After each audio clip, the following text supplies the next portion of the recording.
Okay, everybody, this is Romi with The Real Romi, and I am here with Rory. I'm going to go for it. Kinsella. Perfect. Well done. Perfect. Yes. And Rory is from the UK, but he is all the way over there in Australia. It is early for you, and I just want to thank you for being open to me reaching out to you on social media, not knowing me, and me inviting you in to have a conversation. So that's the beauty, I feel Yeah. like, of social media. Yeah, no, it's great. I'm happy to be here. Always happy to talk about meditation. Yeah.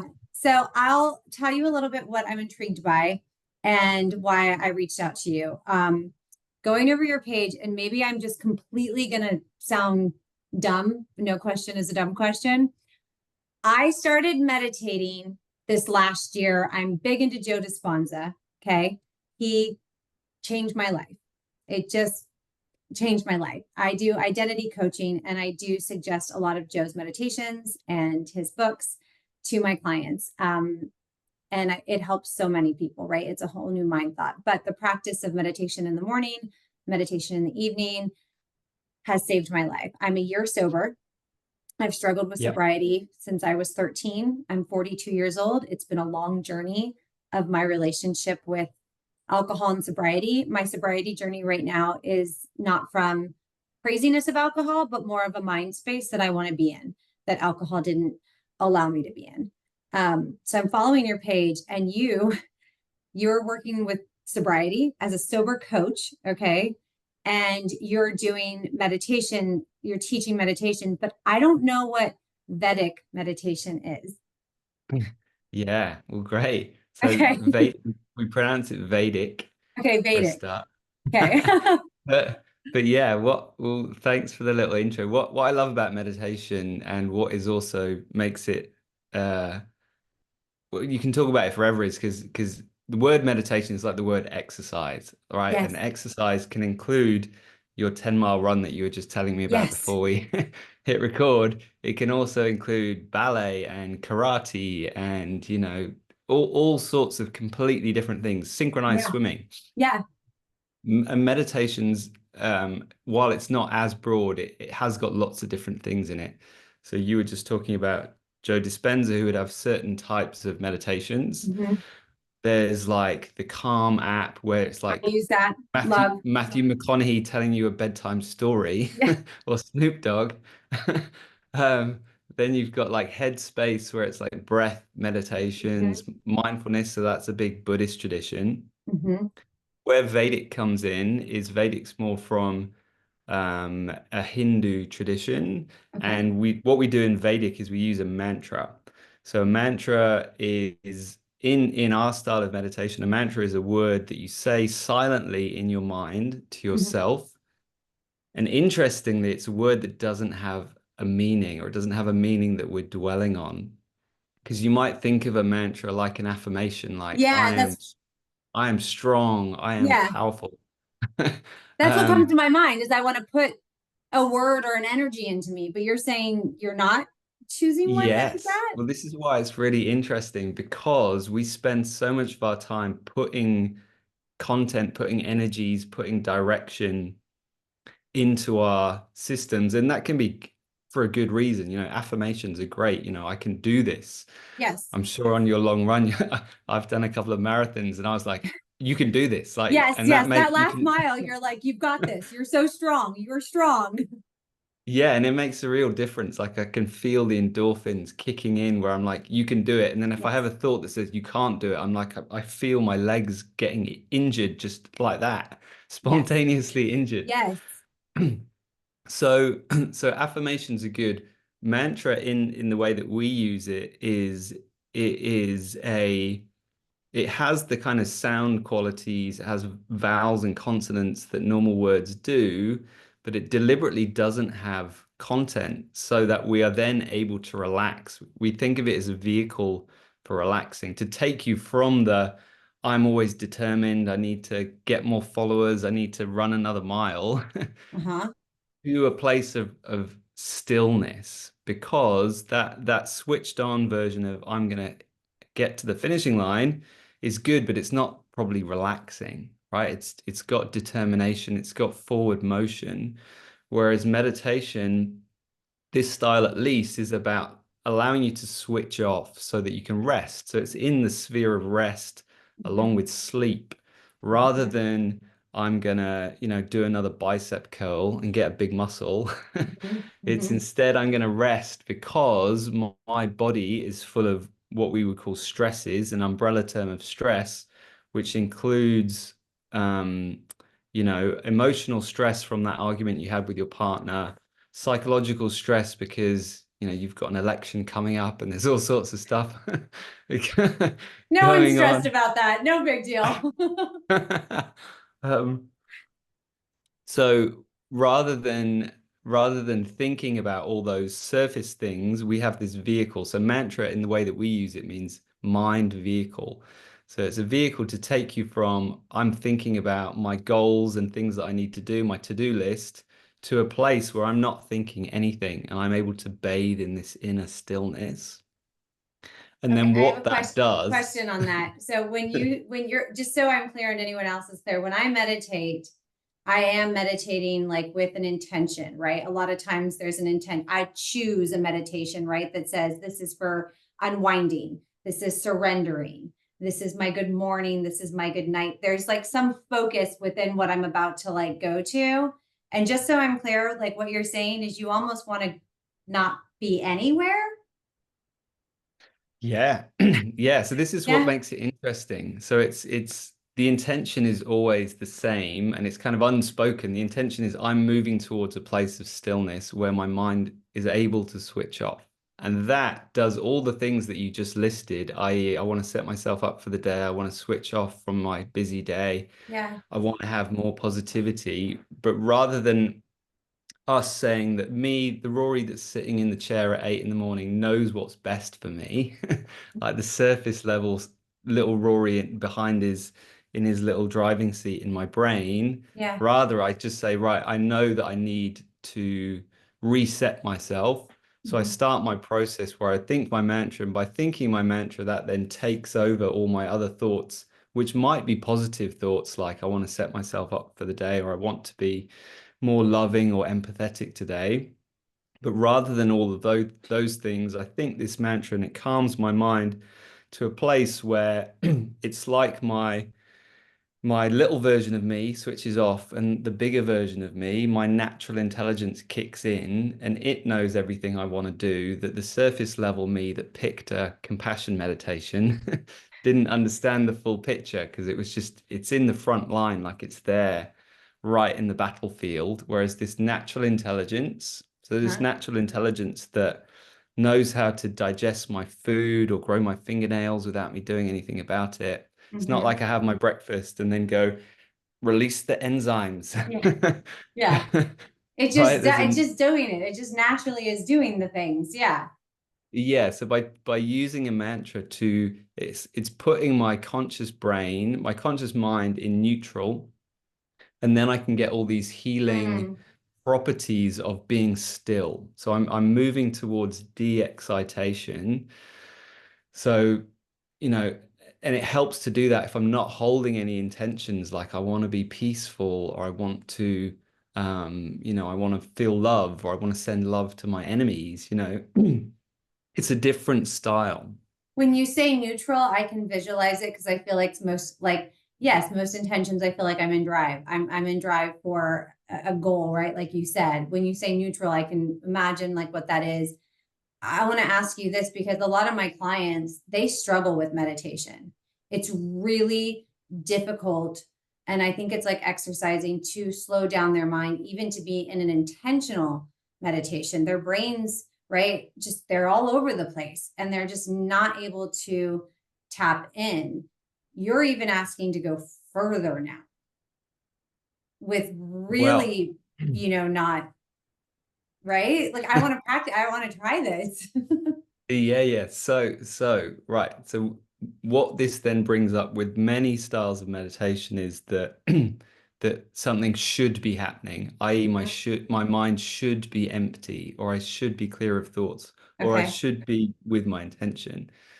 So the way that we deal with that is we say, because people come to meditation for they're often like spending their resources or spending their time trying to make themselves better, fix themselves in some way. And then they bring that into the meditation. They try and control the meditation. So Mm-hmm. what I like about Vedic meditation is that we specifically set it up in a kind of carefree way. Mm-hmm. The word that we use, the beautiful word that we use is nonchalance, right? Of that. Yeah. So you Just just imagine yourself nonchalant. as That's fine. nonchalant, right? So Yeah. it's just like you just chuck your clothes on the Yeah. bed, I always think you just like you're like the Fonz. You're like, hey, yay, this is cool, right? Right. Yeah. Right. And to help with that, we sit in a specific way in Vedic. So we don't sit upright. We don't sit in lotus position. We Okay. we we rest our back. So Yeah. I've got a back on my chair here. So you're more comfortable. More comfortable. So comfort's a real key thing because that gets us out of that mindset of I'm supposed to be concentrating. Mm-hmm. When people come and learn to meditate with me, one of the first things I say is like, just this is not an exam, right? I'm not testing you. I'm not Yeah. judging you. Yeah. Treat it more like a massage. So Yeah.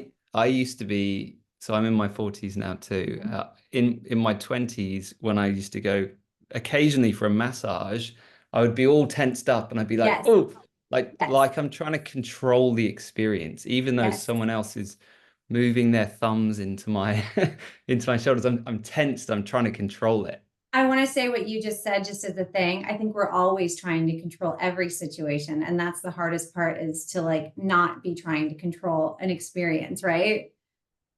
Yeah, and that in a way sums up what we're doing with the Vedic practice is we're practicing not being in control, allowing ourselves not to be.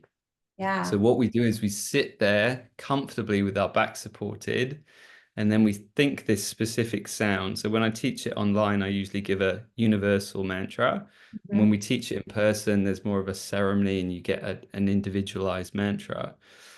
But then you think that, and you may only think it a handful of times Mhm. before you're off thinking about your to-do list and whether it's too late to buy new running shoes because it's too close to the race, or anything else that might be on your Yeah. to-do list, which is fine. And then there'll be a point in that where you remember, oh, hang on, I'm meditating, Yeah. Right. which is usually the cue for people to say, "Oh my God, you idiot! You only started thinking this mantra 30 seconds ago and you've forgotten it." Uh-huh. Which Whereas is what happens. Yeah. well, the way that I talk about it is that, well, this is good. Like a new pair of runners was on your mind. So rather than worrying about that, we're just creating a space for that thought or stress to come out. And you may not think that it's a particularly big stress, but it's something that was in there. So rather than thinking that that's a problem, we say, great, I've just created a window in my day for this stress, Mm. big or small, to To come process out. out, to come out. And what my mantra has done is calmed me down enough for that to come out. I've closed my eyes. We take in 80% of information through our eyes. So Yeah. just by closing our eyes, Mhm. that means that we're turning our awareness inside and stuff will come up. So at the beginning, it's about telling people, well, that's okay. The argument you had with your boss yesterday, you want to have that out because if you don't get it out in meditation, it's going to wake you up in the middle of the night. So we think of it as a place to allow for those thoughts so that they can remove their energy. By us thinking about these thoughts in our calmest state, which we will Mhm. be because we're sat comfortably, Mhm. we'll resolve the thought or stress in some way, which might be you thinking, no, all the advice says don't buy new running shoes Yeah. straight before the race, Yeah. or my boss is an idiot with everyone. I'm just going to accept that and not get upset with it.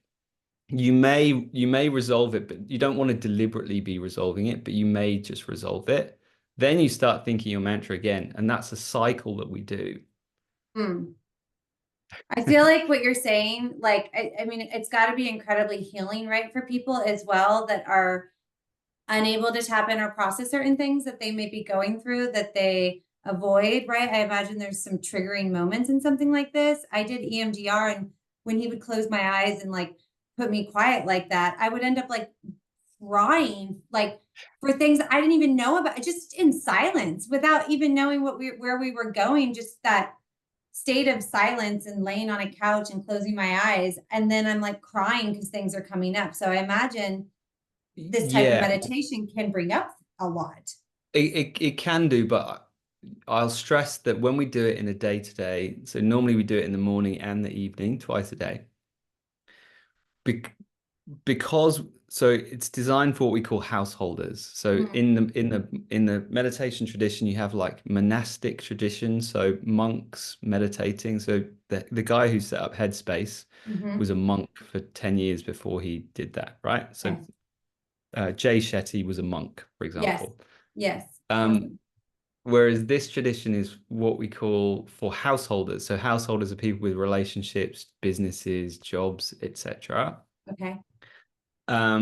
who have daily stresses coming in. And what we then do, because we've got busy day-to-day lives, we're not going to be wanting to be, bawling our eyes out on Right. commuting to work, sitting on the train commuting to work. So we get manageable doses of this. Okay.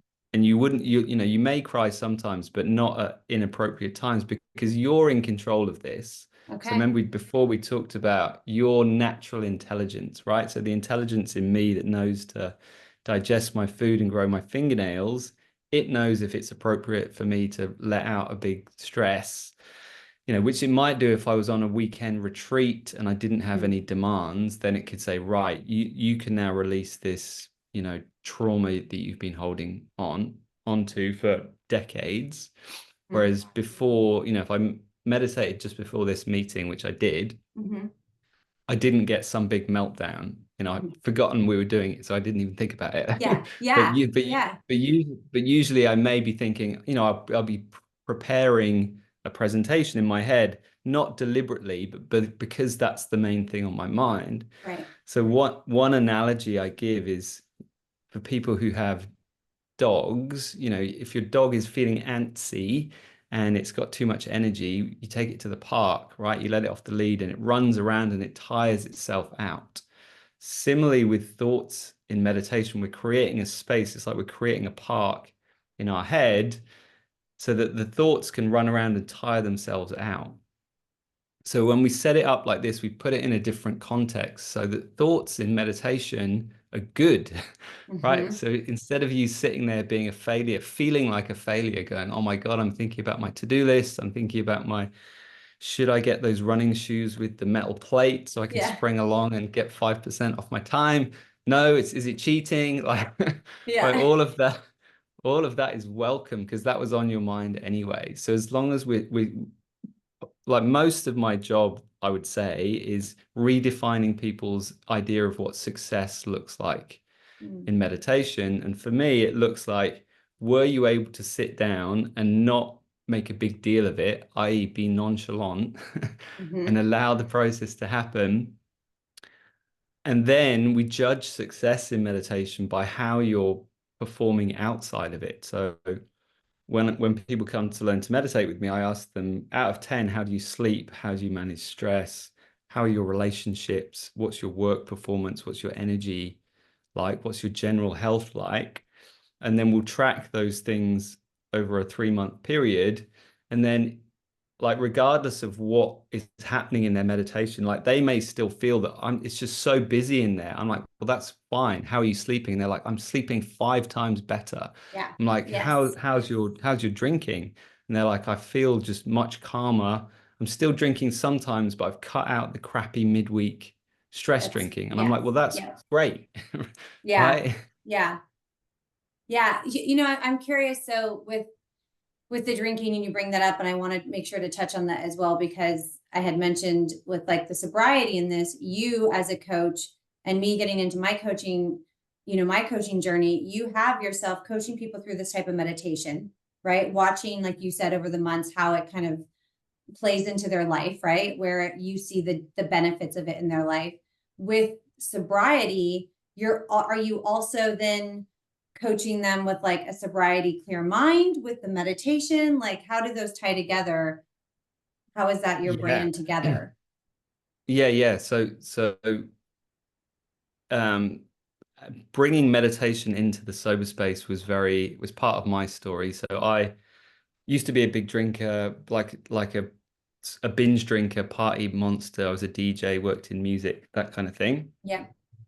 Have been I had periods where I was a daily drinker, but mostly was just the big binge all Mhm. weekend style. Yeah, same. And then what I found so I started my meditation journey before I started thinking about not drinking. And what I found was that from the very first week that I started meditating, my relationship with alcohol changed. I didn't quit, but it completely changed, and I had much more freedom around it, like my rubber arm, where I would just say yes to any invitation or yes to shots or yes to whatever drug. Yeah. I would just be like, hang on, no. Or Yeah. yeah, I'll come out for midweek drinks, but I've got a big meeting tomorrow. I can't write myself off. And I found that the very first week, I was just able to change that. So it took me another couple of years before I completely stopped drinking, but my binges got further and further apart. And then looking back, I could see that it was one, not having the stress in my body and that Mhm. kind of people pleaser tendency that I had. Same. So as a Yeah. yeah, so as a Yeah. more of a social and there are different types of drinkers, right? But Yeah. as a social drinker, the people pleaser, not wanting to be the odd one out thing, affected me because it's often so for those of us who aren't like medically dependent, need an intervention, need rehab, it's often quite a small, you know, dial that can push us between I had a drink and I didn't. And Yes. once you have a drink, once you have people, because we'll get, this brings us on to moderation. Yes. Very hard to moderate.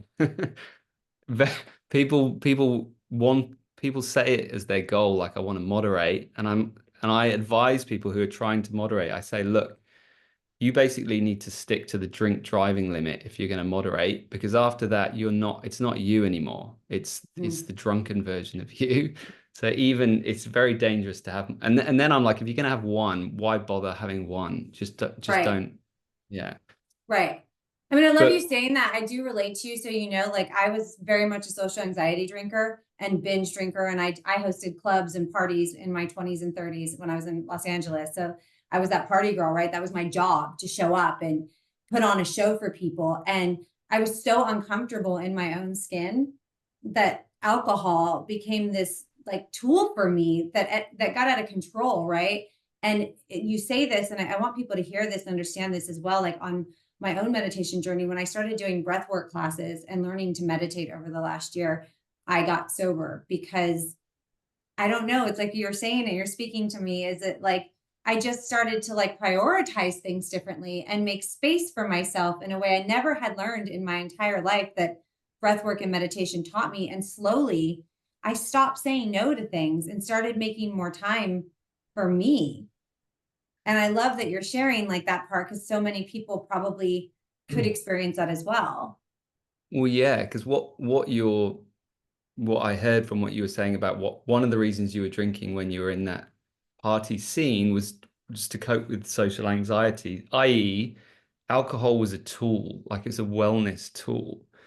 So I think that's a really good place to start because it's saying, well, look, people are using this because they have a positive intention. They're not just some corrupt, immoral, Yeah. creature that's Yeah. just grabbing the booze. Yeah. Yeah. They're a well-intentioned person trying to live their lives more comfortably. They're looking for happiness, they're looking for comfort. And guess what? There's $7 billion gets spent by the alcohol industry every year saying alcohol's fun, alcohol's relaxing, and everyone else does it. So it's very understandable for us to reach for that, especially if you're working in those scenes where, there's a bar in every room. That's the Yes. centerpiece of every. Yes. So instead, what you've noticed over the last year is that by having alternative wellness tools, Mm. you then feel comfortable in your skin. And that's a phrase that I love to talk Yes. about in my journey. Once you're Yes. feeling comfortable in your skin, you don't need something else to numb Mm-mm. you. right? You don't need to be numb Yeah, to life. So it's like instead of we're turning ourselves into the kind of people who don't need to drink, I don't. right? Yeah. I don't. Yeah, I Yeah. feel that so much. I feel like for the first time in my life, for the very first time in my life at 42, I feel more comfortable in my skin than I ever have, ever. Yeah, which is amazing. And that's well, there's getting older, which helps, but there's also having these tools. So we talked about lots of styles of meditation. They're all good. They all work. If millions of people follow these things, they work. But it's about finding one that works for you in that you like it enough to do it regularly. Because doing it once a week is not gonna it's not gonna help. Do you suggest like you had mentioned and what I do, but I heard you like a morning meditation and an evening meditation, right? Like, is that kind of the Yeah. standard to wake up and go to bed with it? Yeah, so so in the Vedic tradition, we say do it before breakfast and before dinner. So Yeah. not before bed, but before Okay. dinner. Why? Because different styles of meditation work differently, but this one, Vedic, it's going to wake you up. It's like having a nap, like we're going into Okay. this state of rest.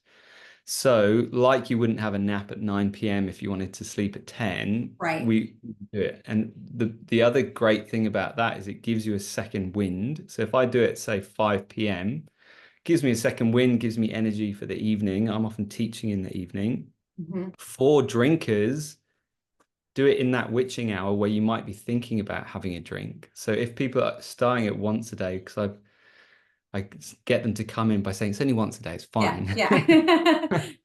But I would say, well, look, do it in witching hour. Do it at 5 p.m., do it at 6 p.m., do it just before when you would have been thinking about having a drink if you're a daily drinker, Yeah. because it's going to change your state of mind, right? It's going to change your state of consciousness. It's going to make you feel more comfortable in your skin. And it's like reminding you of your New Year's resolution, right? It's like, Yeah. oh yeah, it's like and there's neurological backing to this. Like when we're stressed, the neocortex part of our brain, the human decision making, empathy, future planning part gets shut down, and we get more of Mm. the animalistic parts, like the amygdala, the stress response kicks in, and The that's more like the survival. part survival. It's the part which makes us eat all the Mhm. calories that are there because we might not ever eat again because we're Yeah, in you go like into hunter survival gatherer. mode, right? It's like fight or flight Yeah, mode. Yeah. yeah. So if we take ourselves out of that, and there are lots of studies which show that, there's a famous early 2000s Harvard study by a lady called Professor Sarah Lazar. And she was like, look, I've got all these hippie yoga mates who do meditation, and they say it really helps, but does it actually do anything? So she got her Harvard lab to do brain scans of people when the study was on mindfulness. So they did an 8-week program, and they measured the size of regions of these meditators' brains, Mhm. and they found that this region in the cortex, this decision-making part of the brain, it got thicker, more brain Mm. matter in this bit of your brain which makes decisions, and less blood in that amygdala part, which is like, hey, you're scared. There's threats here. Let's numb ourselves. So your brain's physically changing to make you feel more comfortable in your skin. I wanted to say something on that. I just watched The Source, by Joe Dispenza, his recent one. Did you see that? No, I haven't. And so it was about just science and changing of cells from meditation. Like they did a study on everybody meditating and like how it prevents cancer and how they're fighting. It is fascinating. But what you're saying in terms of just like watching it develop that, why then aren't we using this more like with like mental health or with kids or with schools? Like, why isn't this tool that you have somebody who's done a study on it, right? And it's just showing the brain increase in the areas we want it to, right? And then cause all these healthy experiences to a healthier life. Why isn't this as big? I mean, I know meditation is huge, but it's groups. Why aren't we using this like I'm a mom with our schools? It's a very good question. I don't know. Who knows? It's the good thing is that it's growing, and more and It more there's is. more and more awareness of it. I'm sure we could think of, there's no vested business interests pushing it. There's no one lobbying for it. that's how government works. It's like the Yeah, arms industry has thousands of people working in Washington promoting, you know, arms, right? Or the pharmaceutical industry that's the has thousands of pharmaceutical. highly paid people paid Yeah, taking congressmen out to dinner, right? yeah. That's what they do. And there's no one doing that for meditation because it's not crazy big business. So it's But got to be more of a it's such grassroots a thing. proven, scientifically proven thing that helps humans and mental health and addiction and your nervous system. It's changed my life. My daughter does child meditation at night. She's doing breath work. She's learning this because I'm learning it, right? So I want her to incorporate these things as tools to calm herself down. But when I think about it and like you telling me that information, my mind is just like, I'm so heartbroken by so much of the addiction out there and so much of the mental health issues. And then there's these beautiful tools that Yeah. Well, then help it's down people. to people like you to talk about it, to use your Yeah. platform to talk about it, and for us to, once we've been inspired by it, to tell the people we know. And that doesn't mean that we're evangelizing. Like, Yeah. people are like, well, I Yeah. don't want to be like seen to be telling people to do things. You just say, you just report your findings. Yeah. Like, Yeah. I felt more comfortable in my skin when I started doing this. And or like very basic things that people like. I just, because when I coach people, and I've realized I didn't answer your question about where the coaching comes in. Yeah. When I coach people, a lot of it is around more kind of psychological things. So I'm trained in NLP and other life Mhm. coaching techniques. So it's talking about people's belief systems, but also about how they communicate. So part of that social pressure is not knowing how to talk about it without seeming like, oh, I'm a degenerate, I'm some kind of moral failure. So Right. instead, finding the language to talk about it, which might be so I talk about a scale of white lies to radical honesty.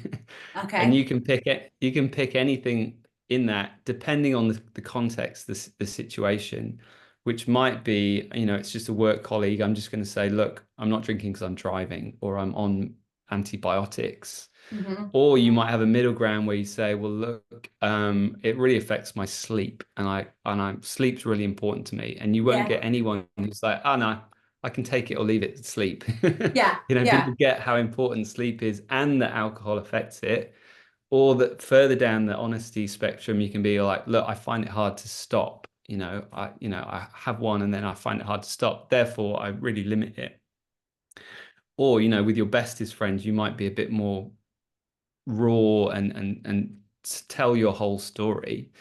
So part of that, so that's one aspect of the coaching. Another part is accountability coaching. So you're someone for someone else, where you meet every week, and that's a reminder to them of their own goal. And that's what a lot That's of the type of coaching is. coaching that I do with some of my clients is I'm more holding them accountable because they're trying to have a healthier week or not drink as much, right? Or break down a certain amount of days. And so we do some like off days, right? Maybe they're not fully going sober, but they need help that week to not be binge drinking every night, to stay on track. So with when I do the coaching, it is kind of that accountability. Like, Yeah, and then also kind of coaching people through, like, with the people I've worked with on the way from I think I should stop drinking to I've stopped drinking, there's often quite a few drinking scenarios. And it yeah, might be something like they'll go, they might even go 6 weeks without having a drink, and then they'll have a drink and they'll be like, this is ruined, game over. This yeah, is like yeah. 2 steps forward, 1 step back. And I was like, You got to no, pick them back up. Yeah. that's like, 42 steps forward, 1 step back. You made Yes. big progress there. Yes. I I don't know if love I that. counted Yes, right. because that Right. happens. And I love being able to say that because sometimes they feel like, oh my gosh, I just threw everything away. And it's like, no, you haven't. You've gone so many steps forward, right? You had the one step back. I really love that way of viewing it because people are so hard on themselves. It's so hard to get back up. And I also love Yeah.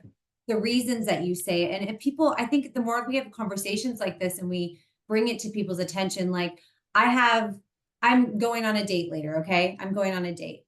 My rules are I don't eat after 2, I have to be in bed by 9, I'm up at 4, and I don't drink.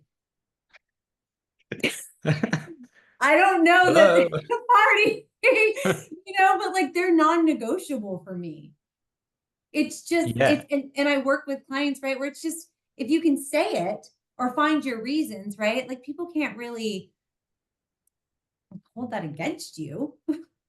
Well, no, and the other thing that people often find is because the drinking culture has changed, even in the last few years, alcohol-free beers are, and Yeah, yeah, alcohol-free drink industry as a whole is much bigger. It means that it's more socially acceptable. So one of the first barriers is that people get over is they realize that people don't care as much as they thought they would care. yes, You might have your bolted on big boozer friend from high school, yeah. but most people are like, okay, fine, you're not telling them not to do their No, thing, and you're yeah, there, and then you give yeah. them a ride home. Yeah, yeah, totally. So I'm fine being out socially. I drink a non-alcoholic beer here and there when I do go out, and I'm grateful. I'm in Austin, Texas, has a really big sober society. I actually had my friend Grace on. She runs a sober liquor store, a sober, with all spirits and drinks and stuff. So I interviewed her because I was like, I love this, right? That this is part of like what's happening where people can go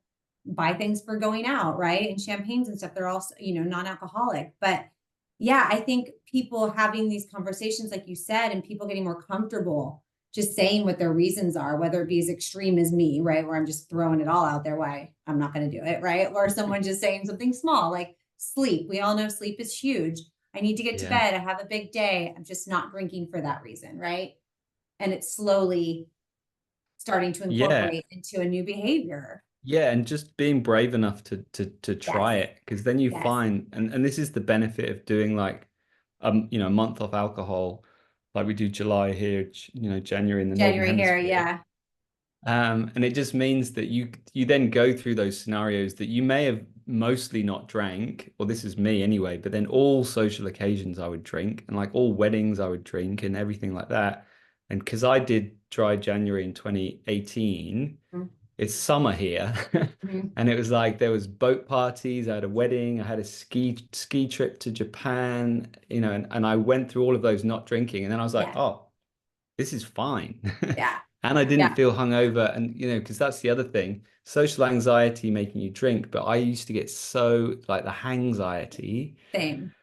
it'd be 10 times worse than the social anxiety would have been. And it lasts all day. So it's just like, oh, The so amount bad. that you're able to get done in your life, not drinking and sleeping, and like if I could tell you what I've done in a year as opposed to what I could have done in the last 20 years, that I wasted just Yeah. hungover and outlay, and you're just so productive. And I think it is like it's not necessarily evangelizing, right? But like you get a taste of this life and you just want to share it with people. Well, yeah, and feel free to evangelize. I evangelize, Yeah. you evangelize, but Yeah. the regular person doesn't have to, because they might feel a bit funny about it, and they Right. they just Right. lead by example. And by then, I always advise people to say that if you're in a restaurant, be the first person to order Yeah. your drink, and you're just Yeah. like sparkling water, and you'll see three other people copy your order, I and have. they're like, phew, I have. brilliant. Yes. Oh, I love that because I have because you make it acceptable right away. You Yeah. make it like it's fine. You can order a drink. I can order a water. This is cool. Do what you want to do. Yeah. This. Whereas if Yeah. you're the last person, you're like, there's 10 Aperol Yes. spritzes and a And then you're water. like water. And then the people who would have wanted a water Yeah. missed out on that chance. I love that so much. I want to, because it's going to close up here, but I want to know where people can find you. How can people access you? Please share these things. I'm sure people over here, right, where I'm from in the States are going to want to follow you and check your stuff out. Yes, so you can get me on Instagram, Rory Kinsella Meditation, and then my alcohol meditation programs are called Wise Monkey Way. Okay. So if you Google that, I've got some free meditations. I've got a free stress busting meditation. I'll send you the link and you can put it Please. in. Yeah. Just to give people a taste of, how are you feeling before meditating, how are you feeling after, and my my guess is that you're going to be feeling less like you need a drink. You may still choose to have one at the weekend, but you're not going to need it as much, and that really changes the dynamic there.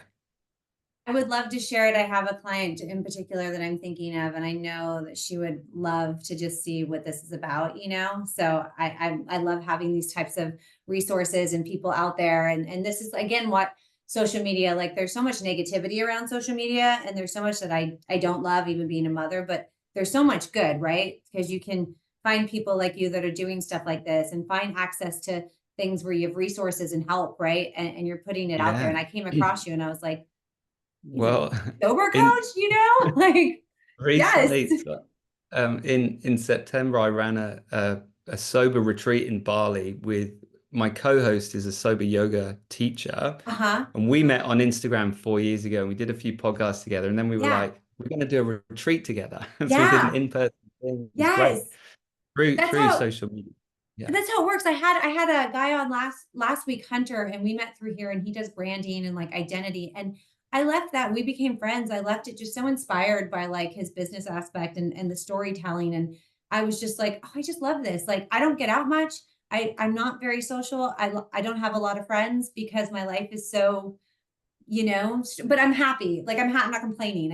I don't have a big social life. So it's been really, I'm enjoying getting to know people that are also doing these really amazing things. And so I always say, I feel like we are so obsessed with like Hollywood culture, but there's all these wonderful people that are like the stars of my world, right? Like the people that I think we should be like fanning over, and not all the like Kardashians. And I don't even watch that, but you know what I mean? Like I feel like there's Yeah. people online doing such beautiful work that deserve to share their stories. Yeah, well, you're doing it, and I appreciate you doing it. Yeah, no, I so appreciate you coming on here. So I'm going to try one of these meditations. If I go online and you can guide me through one of yours, right? And I can try it out. Yeah, yeah, I'll send it to you. Send it to Yeah. me, please. And then send me the sober one. I'd love to share that as well. And if you could just at the end here, give anyone a quick tip as to like getting on their meditation journey. One quick like advice. Yeah, just start, like I was saying before, don't think of it as a test. Just think of it as something to relax you. So whichever technique you pick, Mhm. don't take in your preconceptions about it's supposed to be like this, it's supposed to be like that. Listen to what the teacher says, because Yeah. they're normally not like they're never saying, right, concentrate, force your mind. If Yeah. you go off track, you're wrong. Yeah. So Yeah. just put your preconceptions aside, and then just notice how you feel afterwards. Even if it was busy and there was like a million thoughts, you would still be feeling calmer afterwards. And that's why we do it. There's a famous quote that says, "We don't meditate to get good at meditation. We meditate to get good at life." Ah, Right? and that's exactly what it does. It's exactly what it does. And I know it because it's saving my life right now. It's just saving my life. And it's one of those things where my addictive personality is addicted to it. Like I have to wake up and check in like that. I have to go to bed for me and check. And when I don't, I feel so off. Yeah, I it's a feel healthy addiction. Like, yeah, I just feel enjoy it. so aligned. I can feel when I'm not doing it.